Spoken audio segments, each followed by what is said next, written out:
Is there a backlog of bodies waiting to be buried or cremated in our state? Team 12's Bram Bresnick is verifying it for us tonight. Bram? Yeah, the troubled rollout of a state database that issues death certificates is causing a backlog of burials and cremations and untold grief for perhaps hundreds of families. Now, that's according to Maricopa County's health director and funeral directors. But the state says everything is going as planned. I cannot imagine what it must feel like to a grieving family. Maricopa County Health Director Dr. Bob England reacting to an email from 12 News viewer Stephanie Johnson. "Who dropped the ball on this one?" she wrote. "My father, a Vietnam vet, an organ donor, is stuck laying cut up in some freezer 10 days and counting."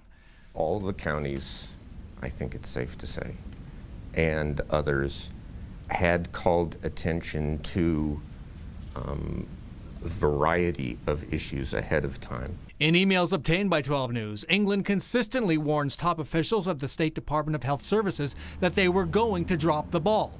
The rollout 2 weeks ago of a new system to issue death certificates has been plagued by delays. England rang the alarms in several emails. Bodies are arriving at funeral homes at 3 times the rate they're going out. 12 of 47 funeral homes are at or actually above capacity. Burials have been scheduled and then delayed at least 52 times. We are finally just starting now to dig out of the backlog. Colby Bauer is overseeing the database rollout for DHS. I mean, Bram, it's just like when you go from a flip phone to an iPhone. You don't know where the settings are. Bauer says many users of the 2-week-old database don't know how to use the system yet.